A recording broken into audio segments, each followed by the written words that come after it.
hecho a partir de lo sucedido el viernes y el sábado en Iquique, con primero la expulsión de un campamento improvisado que tenían una buena cantidad de población migrante en la Plaza Brasil de Iquique, y al día siguiente las marchas xenófobas en contra de la migración, que terminaron con esas imágenes vergonzosas, ¿no es cierto?, de la quema de los pequeños enseres, los pocos enseres que tenían muchas familias ahí. Es que vamos a conversar con Francisco Cox, abogado integrante de la Misión ONU en Venezuela, a propósito del informe sobre la vulneración o no a los derechos humanos en ese país que se presentó a la ONU. Francisco Cox es abogado integrante de esa misión, y saber también y asumir cuál es el vínculo que hay efectivamente entre la huida de la población venezolana de ese país con precisamente las vulneraciones que se pudieran estar cometiendo. Recordemos que ayer teníamos una auditora que nos decía que el problema de la huida de la población migrante no tenía que ver con Maduro, sino que tenía que ver con el bloqueo que en ese país se produce económicamente, ¿no es cierto?, generando pobreza. Lo vamos a conversar con Francisco Cox, abogado integrante de la Misión ONU en Venezuela, como decía. ¿Cómo estás, Francisco? Muy bien, gracias. ¿Y usted? Muy bien, también, muchas gracias. Aquí estamos junto a Marcelo. No sé si lograste escuchar la introducción, pero primero, antes de hacer la vinculación directa o indirecta, como tú tienes más información al respecto sobre la calidad de la población migrante y las razones que se pudieran vincular precisamente a la vulneración de derechos o la posible vulneración de derechos humanos, preguntar primero por qué se decide realizar este informe, por qué se solicita este informe. El Consejo de Derechos Humanos, este es el segundo año, creó esta misión de determinación de hechos en una votación dividida, como la mayoría de estas misiones de determinación de hechos. Los estados que son cercanos al estado investigado o concernido generalmente votan en contra, y otros votaron a favor, otros se abstienen, y así se crea. Se crea con un mandato de determinar violaciones sobre ejecuciones extrajudiciales, detenciones arbitrarias, tortura y desaparición forzada. Eso está ocurriendo en Venezuela. Perdón, 14 hasta la fecha. Perdón. Claro, eso está ocurriendo ahora en Venezuela, abogado. Esta violación a los derechos humanos que usted acaba de comentar. Sí, claro. Están cometiéndose. Nuestro informe del año pasado, desde el año 2014 a la fecha, el 2020, en aquella época, lo que nosotros determinamos es que efectivamente habían crímenes de Estado, una que era aplastar a la oposición y otra que era la de ejecuciones extrajudiciales en el contexto de combate a la delincuencia, algo así como limpieza social, puedes decir más coloquialmente. En esas dos políticas observamos efectivamente que existía una política de Estado respecto de ambas las autoridades superiores, incluido el presidente Nicolás Maduro, tenía conocimiento y había contribuido a la comisión de esa política. Y este año nos abocamos a estudiar el caso del Poder Judicial, cómo está lidiando el Poder Judicial con la primera política, con la política de aplastamiento a la oposición. ¿Y qué resultados arrojó esa investigación? Lo que hay que decir es que nuestro estándar probatorio es base razonable para creer. Claro. Es un estándar probatorio más bajo que el de un tribunal penal, sin duda. Es más bajo que más allá de todo razonable. Pero el estándar, por ejemplo, que utiliza la Fiscalía de la Corte Penal Internacional para abrir una investigación sobre un país. Y respecto a lo que preguntaba sobre cómo es el Poder Judicial en Venezuela, nosotros concluimos que, con este mismo estándar, como digo, que hay una intromisión indebida de parte de agentes políticos en la toma de decisiones del Poder Judicial. Muchas intromisiones se hacen comunicándoselas directamente al presidente del Tribunal Superior de Justicia, don Michael Moreno, quien a su vez la baja a través de los presidentes de circuitos jurisdiccionales hasta los jueces. Vemos que hay una falta de independencia del fiscal, de la Fiscalía, donde el fiscal general, al asumir, expresó que los fiscales tenían que ser un cargo de exclusiva confianza. Más del 85% de los jueces y fiscales también son provisionales, es decir, no tienen estabilidad en el empleo, y recabamos testimonios de exfiscales y exjueces, juezas también, que muchos tuvieron que huir de Venezuela por represalias políticas y por amenaza, y otros no quisieron hablar con nosotros justamente por temor a represalias al contactarse con nosotros.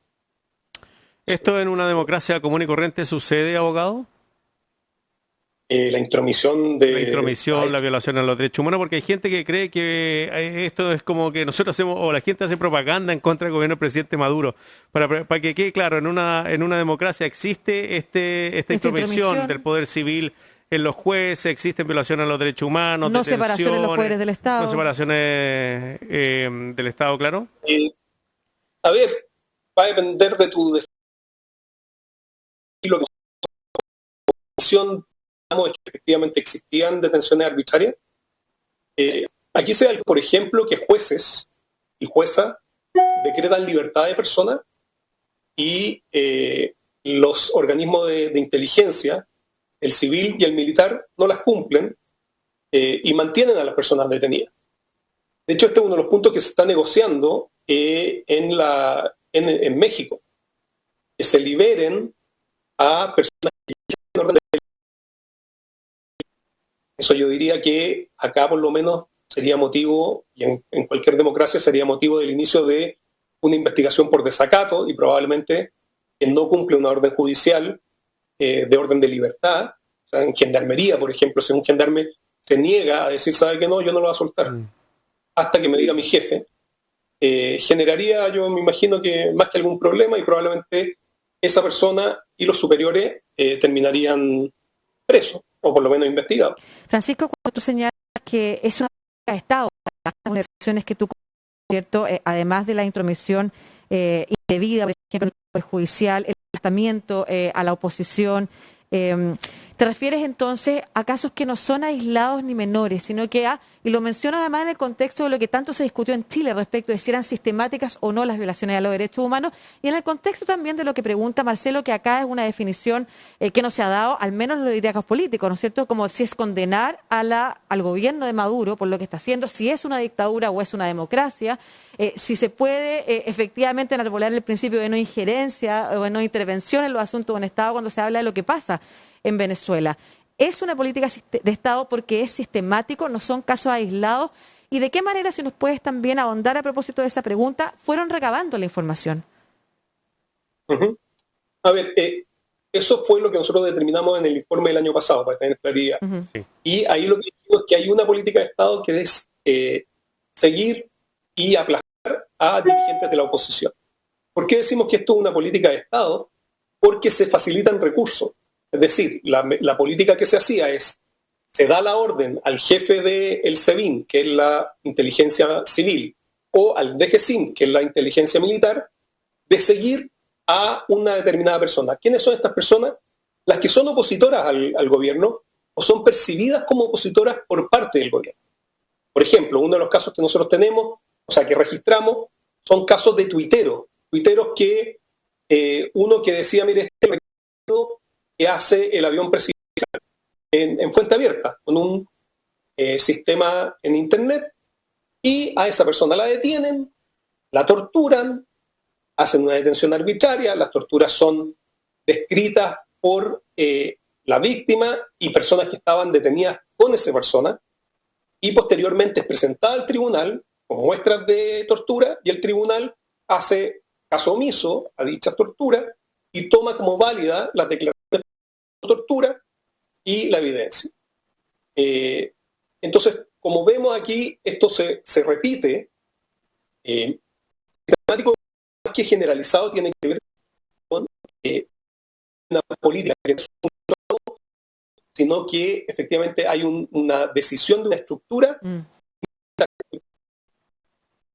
Eso de Venezuela nosotros que era sistemático y generalizado.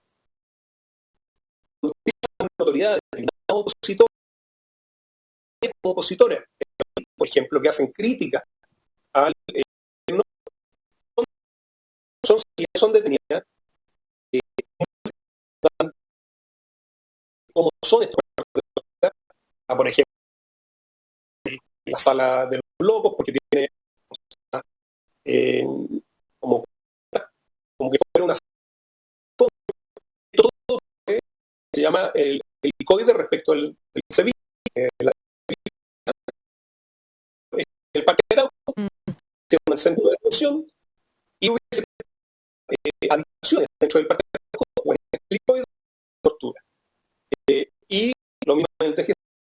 que nos dan otras descripciones. Entonces, esa es un poco por eso nosotros decimos que hay una política respecto a eso. Respecto de las detenciones extrajudiciales, lo que observamos es que se entra y se mata, generalmente jóvenes,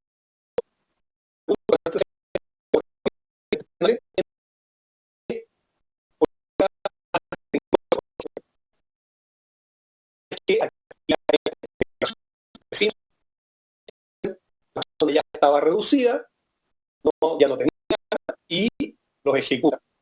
Y si ustedes ven las estadísticas de Venezuela, tienen las estadísticas más altas de muertes por resistencia a la autoridad, con lo cual, insisto, hay bases razonables para que hay una política de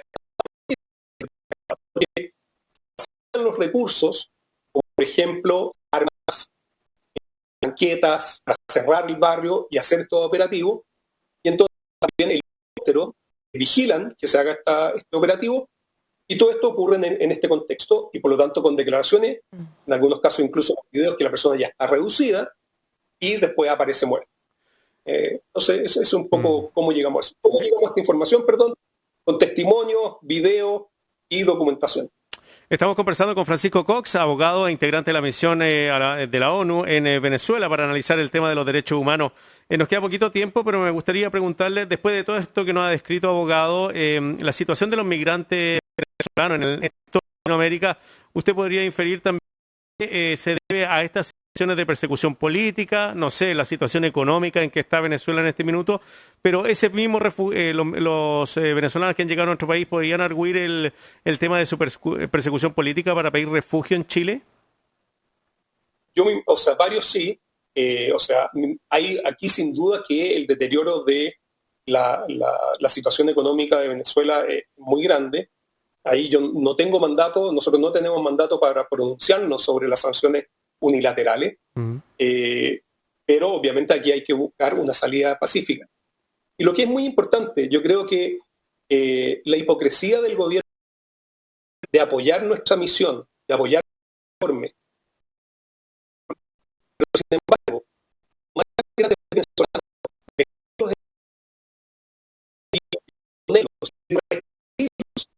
a un régimen donde ellos mismos han votado el crimen, viola todos los principios, no se les respeta el debido proceso. Se les notifica en horas de la noche cuando sabemos que el recurso para oponerse a la expulsión es de 24 horas, con lo cual las abogadas pueden acceder a ello. Por lo tanto, aquí sería muy importante que el gobierno de Chile tuviese una política coherente. Si es que apoya este tipo de informes, este tipo de misiones, entonces que también ellos mismos respeten esas conclusiones y no violen el derecho internacional restituyendo a personas que van a estar expuestas a tortura, a detenciones arbitrarias y todo lo que nos hemos documentado. La vergüenza, lo que decíamos ayer, que con los dos conocemos uno, cuando veíamos cómo se usa políticamente la situación de las personas que de Venezuela, ya sea, lo vimos en Cúcuta, el presidente llamando a venirse al país, por ejemplo, diciendo en este país los vamos a recibir, precisamente para el punto político de cómo se violan los derechos humanos en Venezuela, y sin embargo, tenemos también por el otro lado al gobierno venezolano, a propósito de las imágenes del fin de semana, hablando de la xenofobia que hay en el Estado chileno y llamando precisamente a los migrantes a devolverse al país. Creando un programa. Sí, retorno. Sí, yo finalmente quería hacer la siguiente pregunta, que era una duda que teníamos la semana pasada respecto de estos informes se realizan y cuáles son las posibilidades a través de los organismos internacionales de efectivamente llegar a acuerdos para, por ejemplo, de alguna manera terminar con lo que está viviendo la ciudadanía venezolana, ¿no es cierto? O sea, tenemos una persona que ha usurpado el poder, tenemos una persona que es líder de un gobierno que viola los derechos humanos sistemáticamente y generalizadamente, como ha señalado. ¿Qué se puede hacer? ¿Qué es lo que puede hacer la comunidad regional, por ejemplo, para efectivamente canalizar no solamente el problema de la migración, sino que lo que está pasando en Venezuela y la comunidad internacional? Bueno, nosotros como misión de determinación de hechos no tenemos facultades para pronunciarnos sobre las negociaciones políticas. Pero sin embargo, las negociaciones debiesen tomar en cuenta los informes que nosotros hemos emitido. Y si ustedes han seguido la negociación en México, se darán cuenta que uno de los puntos principales, el primero de hecho, va a ser justamente el sistema de justicia.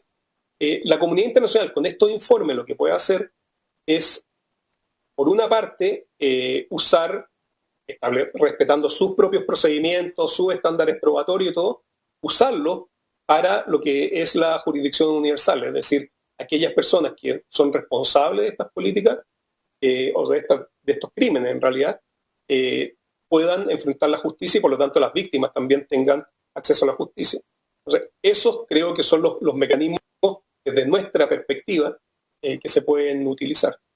Muchas gracias. Francisco Cox, abogado integrante de la Misión ONU en Venezuela, comentándonos los resultados de este informe, el segundo informe que se realiza y se presenta entonces al organismo internacional. Muchas gracias. Hasta luego, un abrazo. abogado. Gracias por la invitación. Hasta luego. Hasta luego. Bueno, ahí está la persona que estuvo ahí.